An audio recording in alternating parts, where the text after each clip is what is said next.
नमस्ते, सत श्री अकाल, आदाब मेरी प्यारी महिला साथी। Welcome to academic classes. तो ये हमारी क्लास 15 जिसमें हम विकास को प्रभावित करने वाले कारकों के बारे में पढ़ रहे हैं। इस क्लास में हम सिंड्रोम्स क्या होते हैं उनके बारे में डिस्कस करेंगे। जैसा कि मैं आपको बता दूं कि हमारा महिला पर्यवेक्षक का कोर्स चल रहा है जो कि रात के 8 बजे डेली अपलोड कर दिया जाता है। इसमें हम महिला और बाल विकास के बारे में पढ़ रहे हैं। आगे हम मैनेजमेंट, कंप्यूटर, रीजनिंग, मैथ सब सब्जेक्ट के बारे में जैसे जैसे मुझे टाइम मिलता जाएगा वैसे वैसे मैं वीडियो लेक्चर्स अपलोड करते जाऊँगी। तो प्लीज़ अगर वीडियो पसंद आए तो वीडियो को लाइक कीजिएगा, चैनल को सब्सक्राइब कर लीजिएगा। तो स्टार्ट करते हैं, लेट्स स्टार्ट। तो जैसे कि आपको मैंने बताया कि ये हमारा बाल विकास का कोर्स चल रहा है।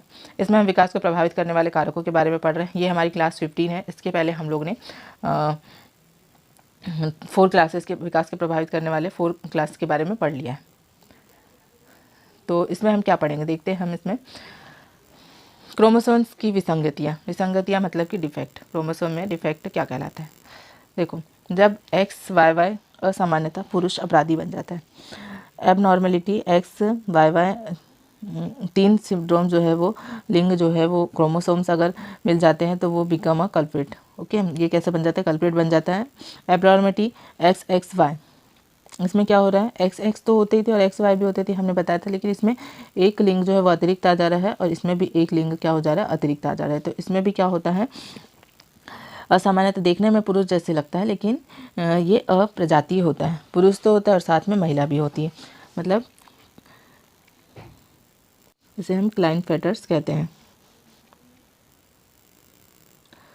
तो इसका पता किसने लगाया था? अगर इसके डेवलपमेंट की बात करूँ तो 1950 में मनोवैज्ञानिक द्वारा यह पता लगाया गया कि जीन में मुख्य रूप से 2 जैविक अणु जिन्हें DNA और RNA कहा जाता है, ये होते हैं। 2 जीन्स क्रोमोसोम में एक साथ एक जगह पर होते हैं, उन्हें होमोलॉग जीन्स कहते हैं। जब 2 जीन्स एक साथ में अगर होते हैं तो उन्हें क्या बोलते हैं? होमोलॉग्स बोलते हैं। और DNA और RNA जो जीन है इनके बारे में पता किसने लगाया था?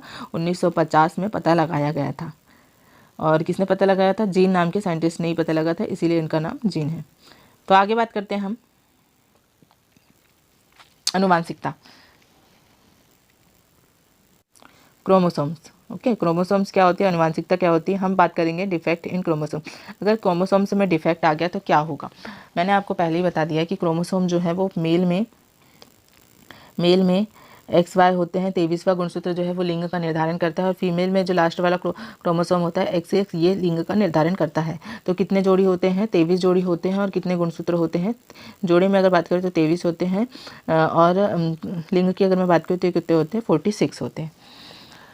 पहला डिफेक्ट है डाउन सिंड्रोम। डाउन सिंड्रोम क्या होता है? डाउन सिंड्रोम की अगर मैं बात करूँ तो देखिए 22 + XY और 22 + XX जब ये फर्टिलाइज होते हैं तो क्या बनता है? 23वां जो गुणसूत्र है वो क्या बन जाता है? 22 + XY बनता है या फिर 22 + XX बनता है। यही कंडीशन होती है नॉर्मल बेबी जब पैदा होता है, बर्थ लेता है, तो यही नॉर्मल कंडीशंस होती है। लेकिन ये डाउन सिंड्रोम में क्या हो जाता है? 21 + XX हो जाता है और 21 + XXX 3 बार XX हो जाता है और इधर 3 बार XXY हो जाता है। ये 3 बार हो जाता है जिसके कारण क्या हो जाता है? एक जो क्रोमोसोम है उसकी वृद्धि हो जाती है, एक गुणसूत्र की वृद्धि हो जाती है। नॉर्मली कितने हो रहे हैं? 46 हो रहे हैं, मैंने अभी आपको बताया। लेकिन अब क्या हो जा रहे हैं? डाउन सिंड्रोम में 46 गुणसूत्र हो जा रहे हैं, है ना। 47 गुणसूत्र हो जा रहे हैं, जिससे क्या होगा? क्रोमोसोम में कुछ ना कुछ इफेक्ट तो पड़ेगा। इफेक्ट पड़ेगा तो बच्चा कैसे होगा? बच्चा जो होता है इसमें इफेक्ट के कारण क्या हो जाते हैं? जायगोट में एक गुणसूत्र अधिक हो जाता है जिससे 47 गुणसूत्र हो जाते हैं, है ना। इसमें जायगोट में एक गुणसूत्र की वृद्धि हो जाती है जिसके कारण 47 गुणसूत्र हो जाते हैं। तो 21वें जोड़ी गुणसूत्र में ट्रायोसोम बन जाता है। एक की अगर वृद्धि हो रही है तो 21वां जो जोड़ा गुणसूत्र का हो जाएगा वो ट्रायोसोम हो जाएगा। तो इसमें ऑटोसेम हो जाता है, मतलब कि बच्चे जो होते हैं वो ऑटोसेम की कैटेगरी में आ जाते हैं। 21वां जोड़ी जो है वो XXX की कैटेगरी में आ जाता है। इससे बच्चों पर क्या प्रभाव पड़ता है? तो बच्चा जो है वो बच्चा कैसा हो जाता है? बच्चा या बच्ची जो भी होगा वो मंगोलिज्म हो जाएगा। मंगोलिज्म मतलब मांगलिक नहीं होता है। मंगोलिज्म का मतलब हो जाता है कि कहीं उसकी एक आँख बड़ी हो जाएगी, कहीं उसके बाल बहुत अजीब से हो जाते हैं, कहीं बॉडी का स्ट्रक्चर जो है वो नॉर्मल से थोड़ा अलग दिखाई देता है। कुछ बच्चे होते हैं ना जो कि बहुत ही अजीब से दिखाई देते हैं, उस टाइप की कैटेगरी में बच्चे आ जाते हैं। मंगोलिज्म नाम इसलिए दिया गया उस समय जब चाइना के जो लोग थे, चाइना में एक मंगोलिया देश है, वहाँ के जो लोग हैं वो ऐसे दिखाई देते हैं, इसीलिए इसे मंगोलिज्म भी कहा जाता है। आगे बात करते हैं डाउन सिंड्रोम के प्रभाव क्या क्या होंगे, इफेक्ट क्या होता है। ये जो है बच्चों में देखने में कुरूप दिखाई देते हैं, मतलब अच्छे दिखाई नहीं देते, नॉर्मल से थोड़े से अलग दिखाई देते हैं, इसलिए इन्हें कुरूप की कैटेगरी में रखा गया है। आगे बात करते हैं, इनका मस्तिष्क जो है वो अल्प विकसित होता है। मस्तिष्क में ज़्यादा क्षमताएं नहीं होती कि वो चीज़ों को जल्दी से सोच और समझ सके, मतलब कि जल्दी से विकसित नहीं हो पाता है। थर्ड है, ये मतलब फर्टिलाइज नहीं कर सकते, निषेचन करने के योग नहीं होते हैं।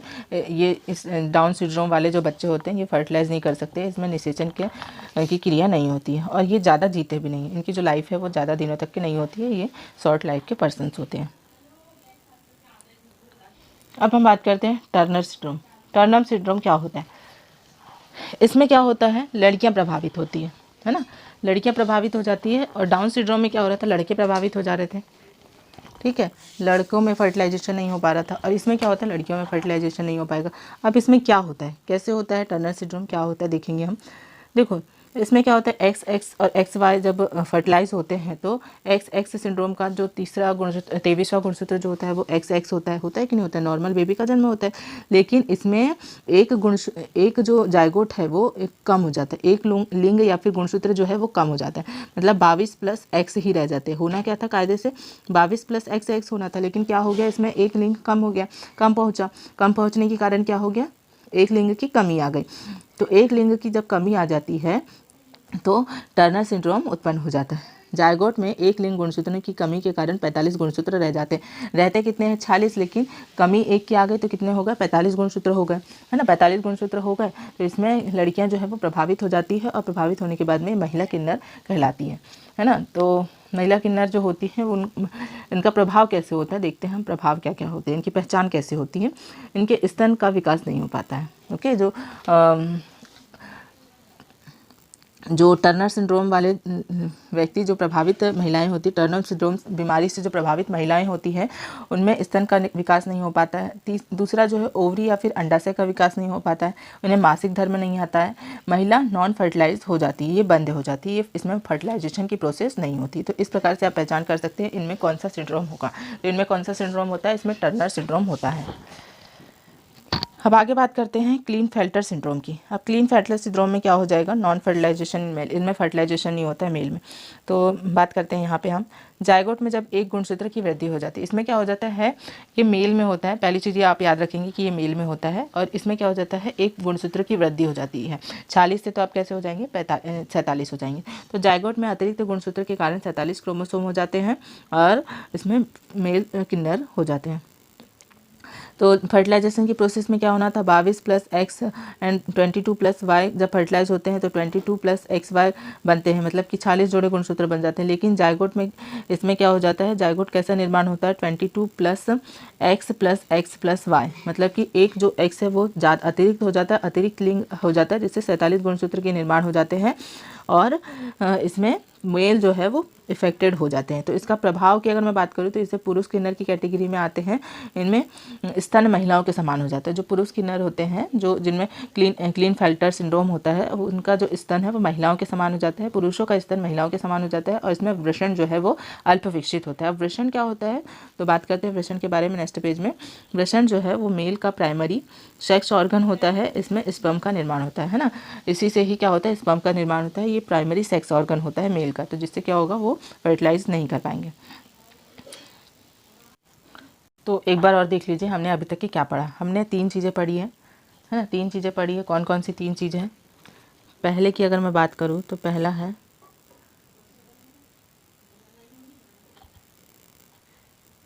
फर्स्ट की अगर मैं बात करूँ तो फर्स्ट हमने पढ़ा down syndrome. Okay, down syndrome में क्या हो जाता है, एक लिंग ज़्यादा हो जाता है, ठीक है, ज़्यादा हो जाता है मतलब प्लस हो जाता है। सेकेंड हमने पढ़ा टर्मर। टर्मर में क्या हो जाता है, एक लिंग जो है वो कैसे हो जाता है, कम हो जाता है, माइनस हो जाता है। और तीसरा हमने पढ़ा क्लीनफेल्टर। इसमें क्या हो रहा था, इसमें भी एक लिंग ज़्यादा हो जा रहा था।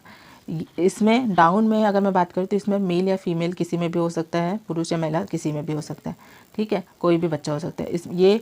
ये वाली जो बीमारी है ये ओनली फीमेल को इफेक्ट करती है, ये वाली जो बीमारी है वो मेल को इफेक्ट करती है ना। तो ये चीज़ें जो हैं वो, तो आप लोग ने देखा कि कैसे जो है ये सारी बीमारियां होती है, इनका इफ़ेक्ट क्या क्या पड़ता है। तो टर्म पहले एक बार और देख लीजिए। डाउन सिंड्रोम में क्या होता है, डाउन सिंड्रोम में एक जो गुणसूत्र है वो ज़्यादा आ जाता है, मतलब 46 से तो 47 हो गया। ठीक है, इसमें होना क्या था, 22XY होता है या फिर 22XX होता है ना। तो लेकिन इसमें क्या हो जाता है, 21XX हो जाते हैं या फिर 21XXY हो जाता है, मतलब कि एक गुणसूत्र ज़्यादा हो जाता है। तो इससे क्या होता है, ट्रायोसोम बन जाता है, और ट्रायोसोम बनता है तो इसमें बच्चा या बच्ची दोनों पर इफेक्ट पड़ता है, इसमें दोनों पर इफेक्ट पड़ता है डाउन सिंड्रोम में। टर्नर सिंड्रोम में ओनली महिलाओं पर इफेक्ट पड़ता है, इसमें एक गुणसूत्र की कमी आ जाती है। बनना था 22XX लेकिन बनता है 22X, ओनली एक सिंड्रोम जो है वो कम हो जाता है। इससे क्या होता है, वो फर्टिलाइज नहीं कर पाती, उनमें ओवरी का विकास नहीं होता है, उनमें स्तन का भी विकास नहीं होता है। अब जो क्लीनफेल्टर सिंड्रोम है, इसमें एक जो गुणसूत्र है वो उसमें वृद्धि हो जाती है। बनना क्या था, ये मेल में होता है। मेल में क्या होता है, 22+XY गुणसूत्र बनता है, मतलब 40 गुणसूत्र होते हैं, लेकिन इसमें एक गुणसूत्र की वृद्धि हो जाती है, 22+XXY बनता है, मतलब कि लिंग गुणसूत्र ज़्यादा हो जाता है, जिससे क्या होता है, पुरुष में इफेक्ट पड़ता है, उनकी बॉडी में इफेक्ट पड़ता है, उन्हें पुरुष किन्नर कहा जाता है, और उनमें महिलाओं के जैसे स्तन महिलाओं के समान उनके स्तन हो जाते हैं, लेकिन उनमें उनका जो वृषण है वो अल्प विकसित रह जाते हैं। तो 3 प्रकार के आपने सिंड्रोम के बारे में यहाँ पे देखा। आई होप कि आपको सिंड्रोम्स क्या होते हैं समझ में आ गया होगा। तो मिलते हैं नेक्स्ट लेक्चर में। तब तक लोग ने इस वीडियो में देखा कि सिंड्रोम्स क्या होते हैं, कितने प्रकार के होते हैं, और इनका इफेक्ट एक बॉडी में किस प्रकार से होता है। तो यही था हमारा लेक्चर आज का, लेक्चर। मिलते हैं नेक्स्ट क्लास में, तब तक के लिए बाय बाय। अगर वीडियो आपको पसंद आया तो प्लीज़ लाइक कीजिए, चैनल को सब्सक्राइब कीजिए एंड शेयर कीजिए। आप लोगों के लिए बहुत अच्छी मेहनत की जा रही है, अगर कोई गलती होती हो तो उससे माफ़ करने की कोशिश करेंगे। ओके, तो मिलते हैं नेक्स्ट वीडियो में, तब तक के लिए बाय बाय।